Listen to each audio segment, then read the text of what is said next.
Alors là, franchement, chapeau, respect messieurs, bravo l'Olympique lyonnais, notre cher OL les amis gagne 2-1 au Parc des Princes ce dimanche soir, dimanche 19 avril, au terme d'un match qui vraiment ça fait plaisir, parce que je crois que c'est honnêtement, c'est l'un des matchs qui depuis très très longtemps me rend le plus fier.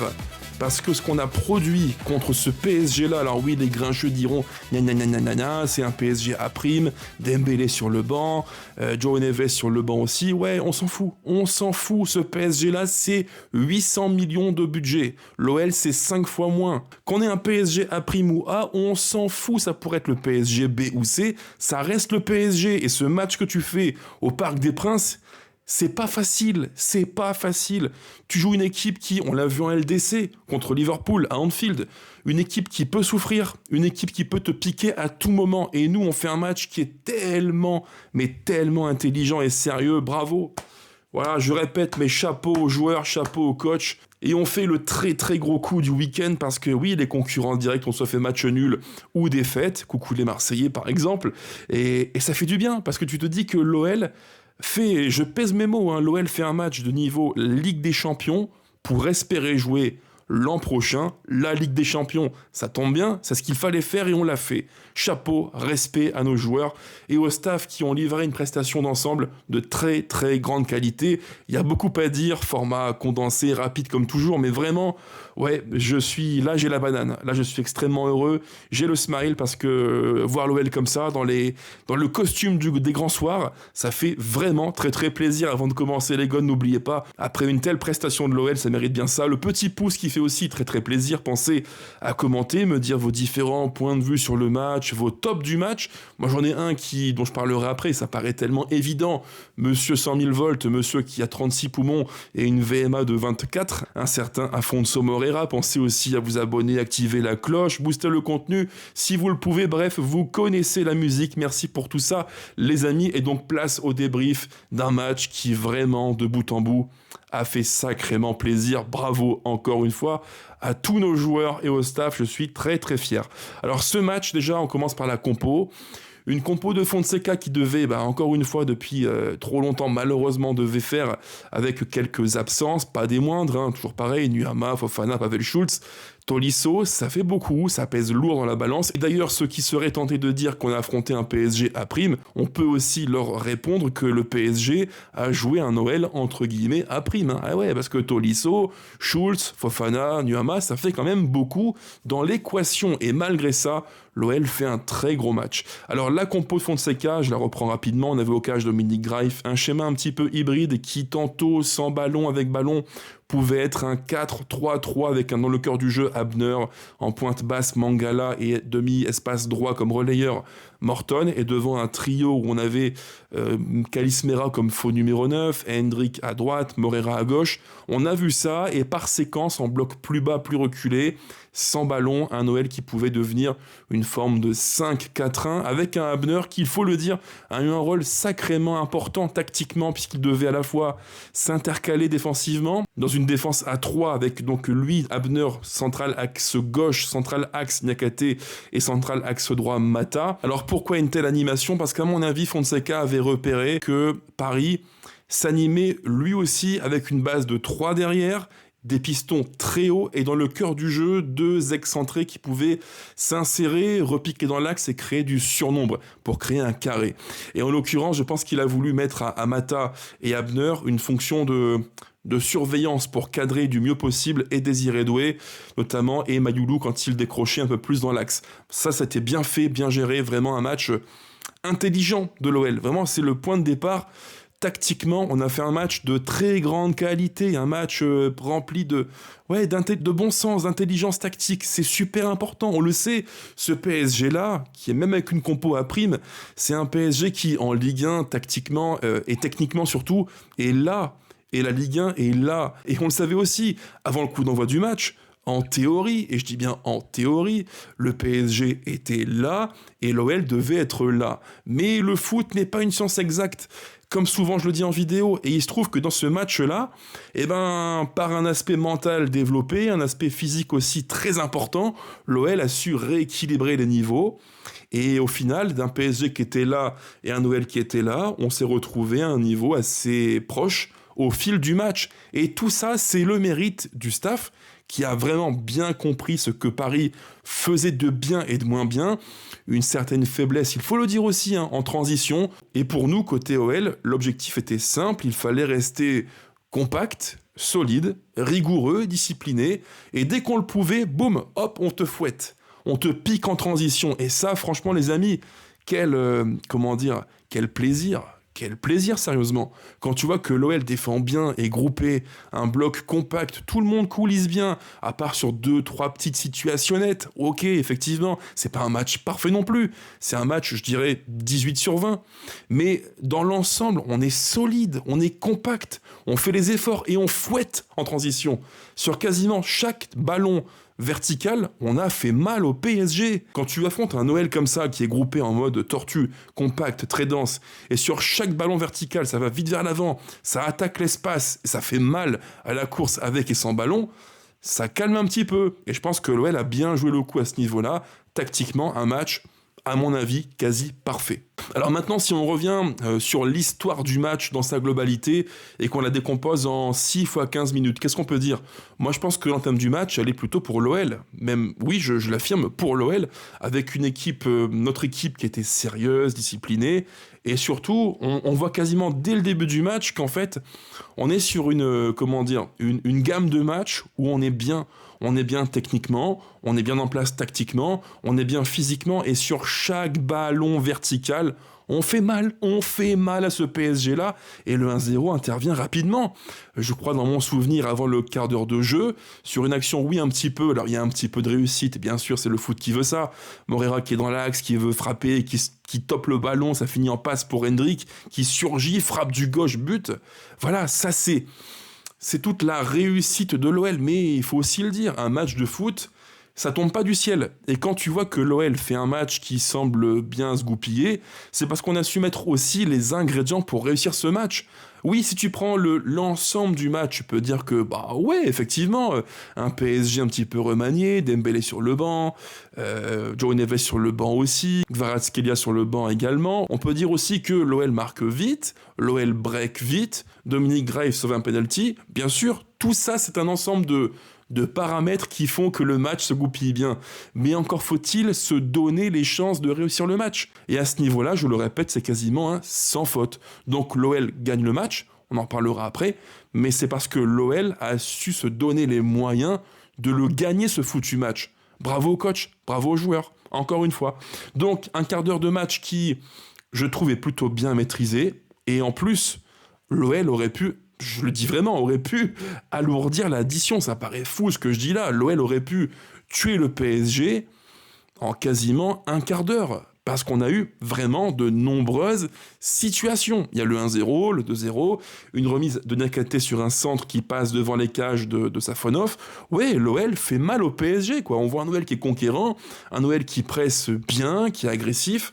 Et sur chaque ballon qu'on a, on tente de le bonifier le plus possible. C'est tellement kiffant de voir une équipe de l'OL qui ne joue pas les matchs comme trop souvent depuis 2 mois en mode scolaire avec un petit peu de retenue, c'est très convenu. Pas du tout. Là, on voit un OL qui, quand il a le ballon, en fait quasiment le meilleur usage possible. Alors évidemment, à 1-0 puis à 2-0 sur le but d'Hendrick, puis le but du 2-0 pour l'OL, bah oui, c'est normal que Paris se reprenne, veuille un petit peu reprendre les commandes du match. C'est normal, c'est logique, c'est un match pour eux. Même si en Ligue 1, ils ont un petit peu d'avance sur Lens, il y a 1 point, je crois, avec un match en retard, donc théoriquement 4 points. Mais malgré tout, c'est un match qui, si Paris le gagne, peut leur permettre d'avoir une vraie assise en Ligue 1, être tranquille pour aborder sereinement la LDC. Mais malgré tout, eh bien, je trouve que l'OL reste fidèle à sa ligne de conduite. Un match sérieux, un match qui est bien mené, un match qui est bien, ouais, je dirais un match quadrillé. Et en fait, à la demi-heure de jeu, bah concrètement, qu'est-ce qu'on peut dire ? que Paris veut se reprendre. Paris est plus entreprenant, plus insistant, mais au final, est-ce que vraiment on est en PLS? Est-ce que vraiment l'OL est en grande difficulté? Pour moi, non. C'est un match qui est globalement, sans ballon, maîtrisé par l'OL. Alors oui, on a un tournant du match qui est vraiment l'un des points très importants dans l'histoire de ce match contre le PSG, c'est le penalty. On est sur une action assez anodine côté gauche, avec un ballon pour Lucas Hernandez, le Parisien qui jouait latéral gauche ce soir, qui prend le ballon et qui là fait une course verticale côté gauche, il bombarde. Et moi je me dis devant ma télé, il n'y a pas grand danger, ça va, tranquille quoi. Mais il se trouve que, il me semble que Morton lâche le marquage dans le cœur du jeu, il y a un trou qui se crée, Maitland-Niles est en retard, et là à la course il veut récupérer sa petite marge de retard, il fait faute. Je pense que la faute, oui, elle y est, en tout cas de ce que j'ai pu voir sur les images, même si c'est léger, quand on court comme ça à 30 km/h et qu'il y a un tout petit mouvement d'épaule, de bras, ça déséquilibre, donc c'est penalty. Pour moi, il n'y a rien à dire, péno, qui est, je pense, justifié. Et là, Gonzalo Ramos tombe sur le mur le mur Dominique Graves, quoi. Gonzalo Ramos prend le penalty, il tire du droit, il veut croiser, et là, on a une parade du testicule droit de l'ami Dominique Graves. Penalty arrêté, c'est pas académique, ça fait très mal aux parties intimes, mais c'est beau, voilà, c'est beau, et l'OL reste à 0-2 au Parc des Princes, c'est totalement fou, c'est un match qui est assez palpitant, un match assez incroyable et imprévisible, mais l'OL mène 2-0 au Parc des Princes, qui l'eût cru, pas moi, et j'imagine pas vous non plus, et donc on arrive à la mi-temps 2-0 pour l'OL, c'est juste admirable, voilà, c'est admirable, une équipe qui donne tout, disciplinée, qui sait ce qu'elle a à faire. Bref, c'est une mi-temps qui est quasiment parfaite pour l'OL, avec très très peu de danger pour nous. On n'est pas en asphyxie, on n'est pas en PLS. Paris veut revenir mais n'y arrive pas vraiment. Il y a ce penalty que Graves sauve. Tournant du match, c'est vrai, mais globalement, ce qu'on produit, c'est vraiment... c'est admirable. Je répète, c'est admirable. Un OL sérieux, discipliné, qui fait les efforts et qui mène 2-0 au Parc des Princes. Qui l'eût cru? Pas moi et pas vous, j'imagine. Alors en seconde mi-temps, on revient sur une histoire de match où moi, naturellement, je me dis que ce PSG-là va vouloir revenir avec d'autres intentions. Non, pas de changements radicaux à la mi-temps pour le PSG, qui revient avec le même 11 dans mon souvenir. Et là, je me dis que ce PSG-là doit produire un truc en plus, doit mettre plus de rythme, changer l'histoire du match. Et malgré ça, ça n'est pas ce qu'il se produit, même si Paris a la possession, mais il n'en fait pas grand-chose. Et nous, sur chaque transition, c'est fou. Sur chaque transition, sur chaque ballon vertical récupéré dans notre camp et en projection, on fait mal encore et encore, telle une guêpe qui va piquer le PSG encore et encore, emmené par un Afonso Moreira des grands soirs qui est juste, il est monumental. Franchement, le Portugais, le match qu'il fait au Parc des Princes en termes d'intensité, de course, de dévouement, d'abnégation, de mouvement et de choix juste. Parce qu'attention, le petit Portugais, là, on dit qu'il court beaucoup, qu'il a une VMA de 22-23. Ok, c'est vrai. Mais ce qu'il faut aussi dire, c'est qu'on ne peut pas le réduire à un simple coureur de fond. C'est bien plus que ça. Quand il a le ballon, il court beaucoup, c'est vrai. Mais surtout, même quand il est dans le rouge physiquement, quand c'est plus compliqué pour lui, il fait, je dirais, 3 fois sur 4, le bon choix. Le geste juste. Ce gamin-là, il est fantastique parce qu'il a une courbe de progression qui est dingue. Elle est dingue. On parle d'un gamin qui n'avait aucune référence au plus haut niveau, ou presque, au Portugal. Et avec l'OL, fin avril, contre le PSG au Parc des Princes, un match à enjeu pour nous et pour le PSG aussi, il te pond une prestation comme ça, où il est partout. Ce soir, on a joué non pas à 11, l'OL a joué à 12. On a joué à 12 parce que Moreira était devant, derrière, piston gauche, latéral gauche, milieu gauche, attaquant gauche, il marque. Qu'est-ce que je peux dire de plus? Faites-moi un petit test de PO, voir s'il n'est pas dopé. Mais à part ça, c'est juste incroyable, quoi. Le match que fait Moreira, c'est sensationnel. Franchement, waouh. Moi, je suis scotché. Et comme je vous le dis, même si le PSG veut revenir, ça reste très très timide et l'OL pique encore et encore. J'ai écrit sur mon calepin qu'à la 66e minute de jeu, j'ai écrit rebelote, l'OL fait mal avec 3A, fait très très mal, parce que Mera envoie Hendrik en profondeur qui frappe du gauche, presque du pointu, parade de Safonov. l'OL a failli mettre le 3e but, le 3-0 au PSG. Est-ce qu'on se rend compte du truc, quoi? L'OL au Parc des Princes est à ça de mener 3-0 et l'OL fait mal, encore une fois, en transition. C'est le plan de jeu que l'on déroule invariablement tout au long du match. Alors évidemment, à ce moment du match, après l'heure de jeu, côté parisien, on se dit que si rien ne change, ils vont perdre des points en route, c'est sûr. Et là, eh bien, naturellement, le coach du PSG, Luis Enrique, se dit qu'il faut changer quelque chose. Donc qu'est-ce qu'il nous fait? Il fait rentrer ni plus ni moins que Kvaratskhelia et Dembélé. Ouais, ni plus ni moins que 2 joueurs qui valent à eux deux peut-être 200 millions. Voilà, c'est le PSG. Donc ceux qui pourraient être tentés de dire que l'OL a joué un PSG en version tranquille, piano, A', voilà, c'est le PSG qui, sur le banc, a le luxe de faire rentrer après 1 heure de jeu Dembélé, Kvaratskhelia et d'autres que j'oublie. Voilà, rien que ça, tranquille. Faut un petit peu aussi remettre dans le contexte le match. Ça reste le PSG. Et moi, ce qui me plaît, c'est que même si l'OL subit un peu plus, c'est normal, t'es au Parc des Princes, Kvaratskhelia rentre, Dembélé rentre, les tueurs à gages côté PSG rentrent, c'est normal, Paris veut revenir. Et ça reste un Paris qui a beaucoup, beaucoup de talent, plus que nous en théorie. Malgré ça, tu tiens ton match. Tu ne perds pas pied. Tu ne changes pas d'un iota ton plan de jeu. Et l'OL a une forme de continuité qui fait plaisir à voir. Voilà, qu'il y a eu tellement de matchs récemment, depuis 2 mois, où j'ai dit en vidéo que je déplorais un petit peu ce côté l'OL parfois frileux, l'OL parfois un petit peu scolaire, un petit peu convenu, l'OL qui parfois perdait un petit peu le fil mental des matchs. Les fameuses déconnexions mentales dont souvent je parle en débrief de match. Eh bien, ce coup-ci, non. Ce coup-ci, non. On a une équipe qui invariablement suit son plan de jeu. Ça ne bouge pas. Que tu fasses rentrer Dembélé, Kvaratskhelia, qui tu veux, on s'en fout. On a un plan de jeu, on l'applique et ça marche. Ça marche. Et en fait, je dirais que toute la fin de match, c'est plus ou moins ça. On a une équipe du PSG qui veut revenir, mais qui se heurte à un bloc lyonnais compact, dense, discipliné, rigoureux. Et nous, en transition, on fait mal. Alors oui, évidemment, en fin de match, il y a ce but du 2-1 pour le PSG qui réduit le score, le but de Kvaratskhelia, joueur de top classe, évidemment. Il prend le ballon, frappe très puissante, poteau rentrant. Ok, bien sûr. Comme je l'ai dit avant, c'est le PSG, même un PSG moyen, pas dans un grand soir, reste un PSG qui est bourré de talent, et sur un ballon qui paraît entre nous assez anodin, Kvaratskhelia frappe but.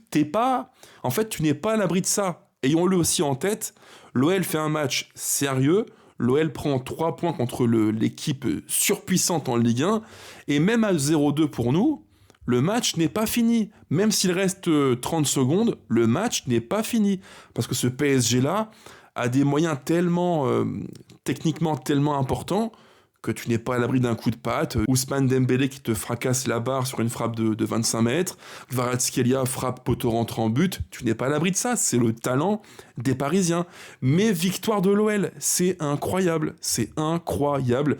Victoire qui, pour moi, et je pense que les Parisiens le diront aussi, qui est méritée, parce qu'on a vu une équipe de l'OL qui a fait un match, je dirais, défensivement sérieux, offensivement incisif, piquant, tranchant, un OL plein d'abnégation, symbolisé par un joueur dont je parlerai après rapidement en homme du match, c'est Afonso Moreira, qui fait un match de déglingo, quoi, un match de fou furieux, devant, derrière. C'est ça l'OL qu'on aime, et qu'on a un petit peu perdu depuis quelques temps, et qu'on revoit ce soir, un OL qui joue avec spontanéité, avec sens des efforts, abnégation, un OL qui va au bout de ses intentions. Et ce soir, l'OL avait beaucoup d'intentions offensives et défensives.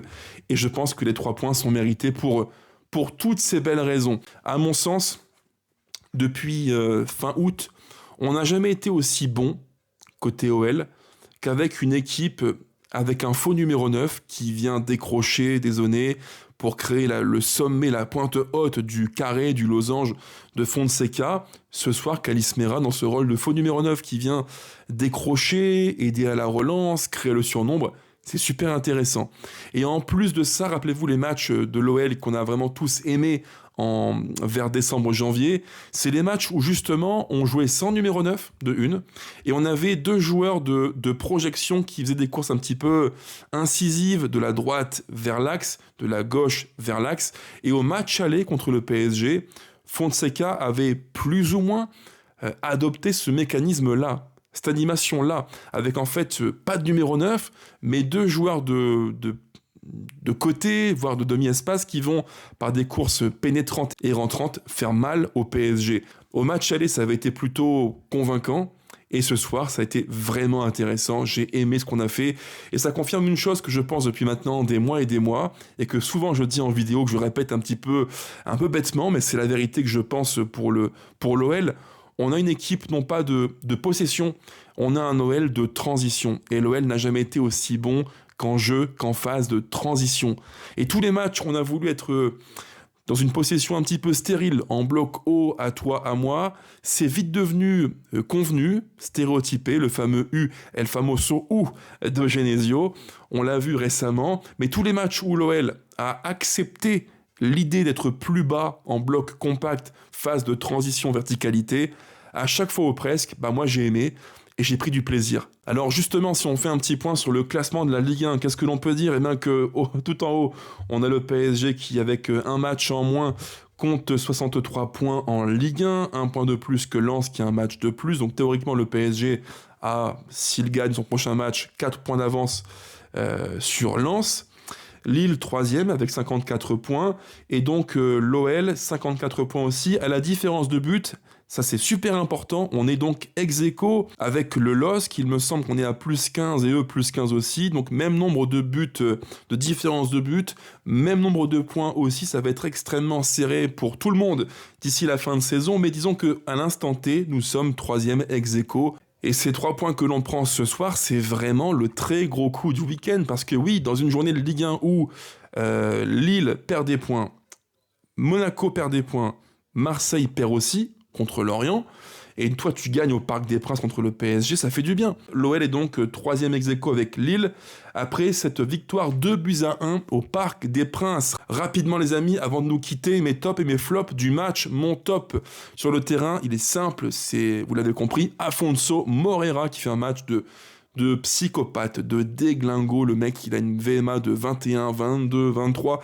Il est partout, il est devant, derrière, milieu gauche, attaquant gauche, latéral gauche, piston gauche. Bref, il court partout.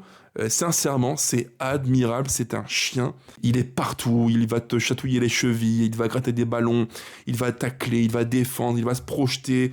Et en plus, je le répète, il n'est pas qu'un coureur de fond. Parce que quand tu vois avec ballon ce qu'il fait, il devient de plus en plus juste, le gamin. Techniquement, ça devient vraiment, vraiment intéressant. Il combine l'intensité et la qualité sous pression quand le temps et l'espace se réduisent. Quand tu as les deux, quand tu cours beaucoup, quand tu fais tout à 200%, et qu'en plus tu parviens à avoir un taux de déchets minimaliste, on est sur un joueur de très grande qualité. Voilà, Afonso Moreira, très gros match, très très très gros match. C'est mon homme du match sans débat possible, vraiment. Chapeau, là encore une fois, pour l'artiste, le match est juste totalement dingue. Dans les tops du match, toujours, je voulais aussi faire une parenthèse sur le coach Fonseca, qui récemment a été critiqué, par moi aussi, hein. J'ai eu des points de divergence avec lui, on va dire, sur les matchs qu'il proposait avec l'OL, mais là, pour le coup, masterclass.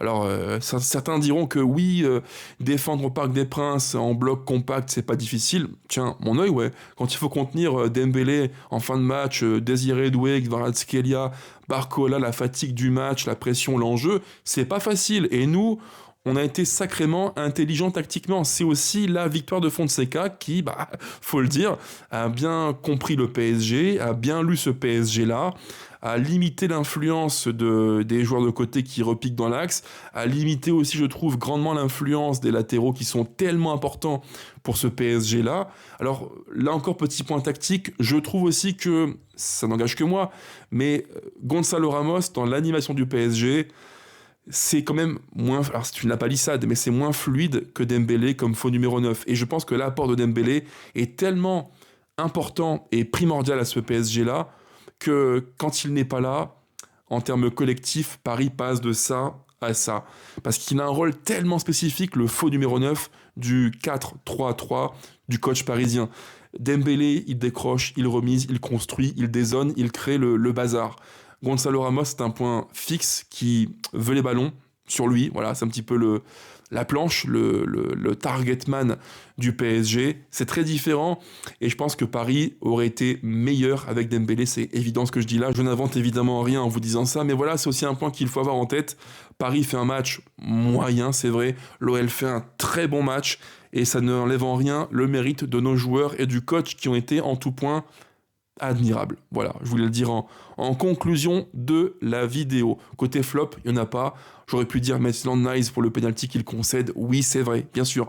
Mais dans un tel match où vraiment tout le monde est au taquet, fait les efforts, un match abouti à tous les niveaux, défensivement, offensivement, je me dis que désigner un homme flop du match, c'est trop dur et j'ai pas envie de le faire. Donc pour moi, il n'y aura pas de flop ce soir. Voilà en gros les gones, tout ce que je voulais vous dire. On est heureux, on a le sourire, on a le smile parce que l'OL gagne au Parc des Princes contre le PSG.